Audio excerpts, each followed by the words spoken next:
Welcome to Let Me Fix This. Enjoy the video. You start by assembling only what matters: a Zonai battery, a power rod, and a fuse or power cell. Connect to UltraHand immediately. Make sure you're on a flat surface to avoid misalignment. Once done, attach the battery to the device chest or engine port and align the power rod so terminals meet cleanly. You do this because stable contact prevents intermittent draw and loss. Make sure to position the input source, generator or solar panel, so current flows straight into the battery housing without crossing other circuits. Next, you route energy with power rods or conduits for a clean flow and minimal drop-off. Connect the input generator or solar panel to the battery input first, then run output lines from the battery to the device.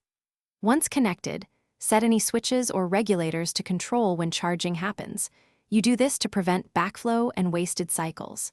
If needed, stagger multiple batteries in series for higher voltage or parallel for capacity. Keep connections short and avoid crossing other power lines to maintain stable. Finish by powering the system and observing how the battery fills.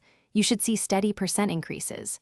If charge is slow, shorten conduits, remove unnecessary devices, or add a direct generator before the battery so it receives full input. Make sure UltraHand alignment is precise. Poor contact causes dropouts. If things go wrong, replace the fuse or power rod first. They fail most often. Once repaired, retest and make small adjustments until the charge rate is consistent and the device runs reliably. Thanks for watching. If you found this helpful, don't forget to like and subscribe.